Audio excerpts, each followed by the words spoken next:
Hello, this is Shesha Varma. Welcome to CRV economics. तो आज हम थर्ड क्लास कर रहे हैं पोवर्टी वाले चैप्टर की। ठीक है, तो हम इसमें यहाँ पे देखते हैं कि जो गवर्नमेंट के एंटी पोवर्टी प्रोग्राम्स हैं, एंटी पोवर्टी क्या क्या स्ट्रैटेजी रही हैं। तो इंडिया की जो करंट स्ट्रैटेजी है पोवर्टी को फाइट करने के लिए, तो वो उस टू मेन पिलर्स में डिवाइडेड है। तो सबसे पहले है promotion of economic growth and second is targeted anti poverty programmes. Economic growth यानी कि हमें इकोनॉमी को ग्रोथ करने में प्रमोशन करनी, यानी कि expends income, jobs and government revenues, कि हम जो हमारे रिसोर्सेज हैं उनकी अवेबिलिटी को वाइडन कर सकें और पोवर्टी को भी कम कर पाएँ। एंटी पोवर्टी प्रोग्राम में क्या, अगर जैसे कि डायरेक्ट गवर्नमेंट स्कीम्स जो एम्प्लॉयमेंट प्रोवाइड करती है, जिसका example MG NREGA, Mahatma Gandhi national rural employment guarantee act, इसमें 100 डेज ऑफ एश्योर्ड वर्क की आपको पेमेंट मिलती है। Food security infrastructure specially to poor and vulnerable households, ये जो बोथ पिलर हैं इन दोनों को ही साइमल्टेनियसली काम करना है, क्योंकि सिर्फ ग्रोथ ही मतलब नहीं है कि हम पोवर्टी को रिड्यूस कर पाएँ। ठीक है, तो एंटी पोवर्टी प्रोग्राम को भी साइमल्टेनियसली रन करना ही होगा। उसके बाद हम कुछ पोवर्टी प्रोग्राम्स देखते हैं, जिसमें हमने एमजी नरेगा वाला देख लिया, Mahatma Gandhi national rural employment guarantee act, जो कि लॉन्च कब हुआ था 2005 में, जो कि ये गारंटी करता है 100 डेज ऑफ वेज एम्प्लॉयमेंट पर rural house hold per year, जिसमें 1/3 जो जॉब्स होंगी वो वुमेन के लिए रिजर्व्ड है। फिर नेक्स्ट आता है PMRY, प्रधानमंत्री रोजगार योजना, जो कि 1993 में लॉन्च हुआ था, जिसका मेन मोटिव क्या है, to promote self employment for educated unemployed youth in rural areas and small towns. REGP, rural employment guarantee programme, create self employ, ये कब हुआ था 1995 में लॉन्च हुआ था, जो कि सेल्फ एम्प्लॉयमेंट अपॉर्चुनिटीज़ क्रिएट करता है, कहाँ पर, रूरल में, क्योंकि नाम ने हमें देखा रूरल है, और स्मॉल टाउन्स में थ्रू दी KVIC। उसके बाद SJSRY यानी कि स्वर्ण जयंती शहरी रोजगार योजना 1997 में लॉन्च हुई। इसकी फुल फॉर्म भी मैं बोल रही हूँ, आप लिख लेना।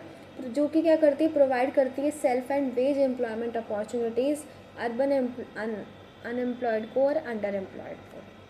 PMGY, प्रधानमंत्री ग्रामोदय योजना, जो कि 2000 में लॉन्च हुई थी, जो कि क्या बताती है, builds village level infrastructure, village के लेवल पे इंफ्रास्ट्रक्चर को बिल्ड करना, हेल्थ और प्राइमरी एजुकेशन पे भी खर्चा करना, drinking water, housing and rural roads. और NFWP, national food for work programme, जो कि 2004 में लॉन्च हुई थी, जो कि सप्लीमेंट्री वेजेस जो है एम्प्लॉयमेंट में वो जनरेट करती है। 150 most backward districts of the country में ही चलता है।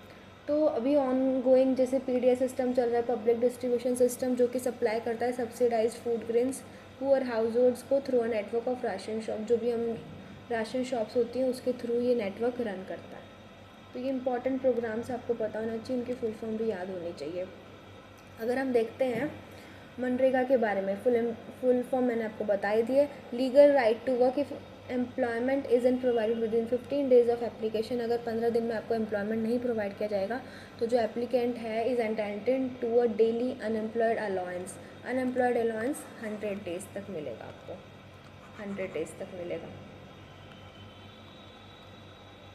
ठीक है, और 1/3 जो जॉब्स होगी वुमेन के लिए रिजर्व होगी, हमने देख लिया। वर्क इन सेंटर और ड्यूरेबल एसेट्स, जैसे कि रोड्स, पॉन्ड्स, इरिगेशन, कैनल्स, यहाँ पे काम करना, ये गारंटी होता है ये वाला। ठीक है, इम्पॉर्टेंट है बहुत ही। उसके बाद चैलेंजेस क्या रहे, चैलेंजेस देखो, किसी भी चीज़ को जब हम अप्लाई करेंगे तो चैलेंजेस तो आएंगे ही, है ना। तो अनइवन प्रोग्रेस रहा, कभी हुआ कभी नहीं हुआ, ऐसे प्रोग्रेस रहा। जैसे कि बिहार और उड़ीसा की अगर हम बात करते हैं तो उसमें तो आज भी बहुत ज़्यादा हाईयर पॉवर्टी है, लेकिन हम केरला की बात करते हैं, तमिलनाडु और पंजाब की, तो वहाँ पे इम्प्रूवमेंट है। Leakages and targeting, faulty implementation and poor targeting.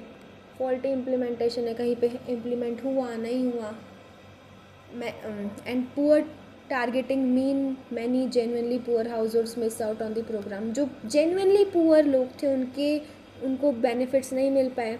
Beyond income, removing poverty needs more than income support, health care. अगर हमें भी इनकम के अलावा भी सिर्फ इनकम ही नहीं होता पॉवर्टी को मेजर करने का, हेल्थ केयर फैसिलिटीज़ कितनी अवेलेबल हैं, एजुकेशन है, जॉब सिक्योरिटी है या नहीं है, डिग्निटी है। तो अगर हम आगे इसमें देखते हैं तो higher growth, universal elementary education, population control and women's empowerment remain key priorities. ये की प्रायोरिटीज़ हैं ही अभी भी, क्योंकि एलिमेंट्री एजुकेशन बहुत इंपॉर्टेंट है, तभी पॉवर्टी को हम धीरे धीरे करके ख़त्म कर पाएंगे जब लोग एजुकेटेड होंगे। तो poverty has declined but eradicating it remains the most daunting challenge for independent India. But पूरी जड़ से इसको हटाना, एरेडिकेट करना टफ है, एक चैलेंजिंग जॉब है इंडिपेंडेंट इंडिया के लिए। कम तो हुई है, ठीक है। उसके बाद हम कुछ वोकेबलरी देख लेते हैं, जैसे कि पॉवर्टी लाइन हमने पढ़ा था, minimum income consumption level needed to meet basic needs, जो कि चाहिए हमें। The benchmark used to identify the poor. Human poverty, a broader view of poverty including lack of health care. Human poverty कब होगी? जब lack of health care, education, job security, gender equality and dignity होगा। Vulnerability, the likelihood that certain groups will fall into or remain in poverty in the future। इसमें vulnerable होंगे इन groups के, इनमें आएंगे। Disguised unemployment, disguised unemployment वो situation होती है जहाँ पर जितने लोगों की रिक्वायरमेंट नहीं होती बट उससे ज़्यादा लोग वहाँ पे काम कर रहे होते हैं। BPL जैसे हमने देखा, below poverty line full form होगी, जैसे कि हाउस होल्ड जिनकी इनकम और कंजप्शन लेवल फॉल करता है पॉवर्टी लाइन से नीचे। Social exclusion, being shut out of social and economic opportunities से हम बाहर हैं, enjoyed by other better of groups. Casual labour, work that is irregular होगा और इनसिक्योर होगा। इनफॉर्मल सेक्टर हम इसको बोल सकते हैं, इनफॉर्मल सेक्टर में जो लोग काम करते casual labours.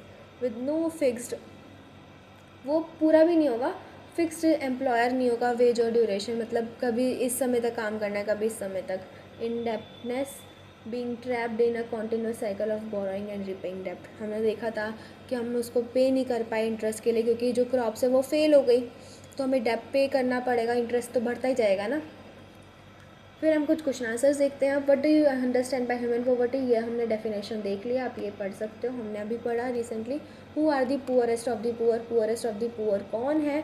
With in poor households woman, very young children और elderly people are the worst off. मतलब पुअर के अंदर भी जो वुमेंस हैं, जो यंग चिल्ड्रन हैं और जो बूढ़े लोग हैं वो पुअर है ना। Often eating last and least. What is man by social exclusion, तो सोशल एक्सक्लूजन भी हमने देखा, वो पीपल, वो पुअर पीपल जो कि फोर्स किए जाते हैं to live in surrounding only with the other poor, मतलब उनको एक्सक्लूड कर दिया सोशली कि वो पुअर पीपल के साथ ही उनको रहने के लिए मजबूर किया जाता है। सोशल और इकोनॉमिक अपॉर्चुनिटीज़ से उनको निकाल दिया गया। Name two social groups most vulnerable to poverty in India. Two social groups कौन से हैं? SC और ST, scheduled caste and scheduled tribes households. उसके बाद हम नेक्स्ट देखते हैं, describe how the poverty line is estimated in India. कैसे एस्टिमेट की जाती है? A minimum acceptable basket of goods, जैसे कि बास्केट ऑफ गुड्स हमने समझा था जिसमें food, clothing, footwear, fuel, education, health care आएगा, इज़ आइडेंटिफाइड। एक बास्केट ऑफ गुड्स को आइडेंटिफाई किया जाता है और अगर उसकी जो कॉस्ट है टू अ मॉनेटरी वैल्यू में कन्वर्ट की जाती है। पहले बास्केट को आइडेंटिफाई किया जाता है फर्स्ट स्टेप पे, फिर उसकी सेकेंड स्टेप पे कॉस्ट को मॉनेटरी में कन्वर्ट किया जाता है, थर्ड में कैलकुलेटेड सेपरेटली, थर्ड में क्या होगा, रूरल के लिए और अर्बन के लिए अलग अलग कैलकुलेट किया जाएगा। फिर basically people earning below this monetary value, और अगर उनकी एक वैल्यू के अकॉर्डिंग वो उस वैल्यू के कम बिलो काम कर रहे हैं तो उनको पुअर के क्लासीफाई किया जाएगा। तो बेसिकली मान लो ये 4 स्टेप्स का हो गया। सबसे पहले क्या करना है, बास्केट ऑफ गुड्स को मिनिमम एक्सपेक्टेबल जो होनी चाहिए वो करा, फिर उसको हमने मॉनेटरी वैल्यू में कन्वर्ट किया, फिर एक सेपरेट कैलकुलेशन करी रूरल और अर्बन एरियाज़ के लिए, और जो नीचे काम करते हैं जिनके basically earning below the poverty line है वो पुअर में क्लासीफाई होगा। Discuss the major reasons for poverty in India. क्या रीजंस हैं? लो ग्रोथ रेट है कॉलोनियल पीरियड से, हैंडीक्राफ्ट इंडस्ट्रीज़ का डिक्लाइन है, unequal distribution of land and resources है, पॉपुलेशन ग्रोथ है, ये बहुत बड़ा रीज़न है पॉवर्टी का, अनएम्प्लॉयमेंट है, इनडेप्टनेस है, जो कि हमने देखा कि डेप्ट में तो इंसान धंसता ही चला जाता है, नीचे गिरता जाता है, वो इंटरेस्ट इतना पे करना पड़ जाता है क्योंकि मनी लेंडर से वो लोन उठाते हो, ऑल दो ईजी तो होता है बट उन्हें रेट ऑफ इंटरेस्ट इतना हाई पे करने लग जाता है, और बहुत सारे जो सोशल कस्टम्स हैं तो उसकी वजह से भी पॉवर्टी चल ही रही है। Describe the current anti poverty strategy of the government. तो बेसिकली 2 पिलर्स हमने आज पढ़े, जो कि basically promoting economic growth and running targeted programme such as MNREGA, PMRY, ये सब प्रोग्राम्स इंपॉर्टेंट है। मैंने इसकी डेफिनेशन बताई है, अगर आपको किसी की भी डेफिनेशन में डाउट हो, फुल फॉर्म में डाउट हो तो आप कमेंट में मेंशन कर देना, मैं बता दूँगी। और पीडीएस सिस्टम ये हमने देखा, पीडीएस यानी कि पब्लिक डिस्ट्रीब्यूशन सिस्टम, जो कि बेसिक इसमें क्या हमने देखा था, राशन शॉप्स वाला देखा था। उसके बाद कुछ टिप्स अगर हम देख लेते हैं तो कैलोरी हमें पता होनी चाहिए। 2400 कैलोरी पर डे रूरल में है और 2100 अर्बन में है। बहुत फ्रीक्वेंटली आस्क्ड क्वेश्चन है। डिस्टिंग्विश हमें पता होनी चाहिए सोशल एक्सक्लूजन क्या होता है, वल्नरेबिलिटी क्या होती है, ह्यूमन पॉवर्टी क्या होती है, बहुत इंपॉर्टेंट। मैंने तीनों के क्वेश्चन आंसर करवाए और डेफिनेशन भी, तो आप वो देख लेना। पॉवर्टी प्रोग्राम्स भी याद होनी चाहिए विद ईयर, उनका ईयर तो आपको पता ही होना चाहिए। मनरेगा 2005 में, PMRY 1993 में, national food for work programme 2004 में। तो एग्ज़ाम ये बेसिकली उनको अच्छा लगता है एग्जामिनर्स को, ये डेटा अगर हम मेंशन करेंगे तो you will get more marks. Use data in long answers, data को यूज़ करना, कब से कितना डिक्लाइन हो गई पॉवर्टी, तो ये वाला इंपॉर्टेंट पॉइंट था, ये लास्ट क्लास में हमने करा था। और हर एक एग्जाम्पल का एक कॉज हमें देना है कि पॉवर्टी के कॉजेज़ अगर हमें बताने हैं तो रियल लाइफ को उसे रिलेट करना है, ठीक है। कुछ प्रैक्टिस एक्सरसाइजेज हैं ये, इसका आप स्क्रीनशॉट ले लो, फिर मुझे आप इसके आंसर्स मेंशन कर देना। तो फिलअप्स हैं रूरल पॉवर्टी लाइन नॉर्म, ये आप मुझे करके बताओगे तब हम नेक्स्ट क्लास में फिर डिस्कस करेंगे। आप मुझे कमेंट में बताओगे तो मैं इसका सही आंसर आपको बता दूँगी। तो ये इसको आप ऐसे नंबरिंग कर लेना 1 2 3 4। मनरेगा गारंटीज कितने डेज़ का एम्प्लॉयमेंट था, dash and dash are the social groups most vulnerable to poverty, कौन से 2 सोशल ग्रुप्स थे ये भी हमने देखा है अभी। और पिलर्स ये सब हमने पढ़ लिया है, आप इसको ट्राई करना, इन क्वेश्चन के आंसर्स भी लिखना। अगर आपने इन क्वेश्चन के आंसर्स लिख लिए और अगर आप चेक करवाना चाहते हो तो आप मुझे इस पर मेल कर सकते हो PDF बना के, ठीक है। चेष्टा वर्मा CHESTAVERMA123@gmail.com। और नहीं तो अगर आपको मुझे व्हाट्सअप करना है तो ये मेरा व्हाट्सअप नंबर भी है 9311604369। मतलब ये मेरा फॉर्मल नंबर ही है, ठीक है। तो आप इस पर मुझे भेज सकते हो PDF बना के, तो मैं चेक करके आपको बता दूँगी, ठीक है। थैंक यू, और फिर हम मिलते हैं नेक्स्ट चैप्टर में। Share with your friends.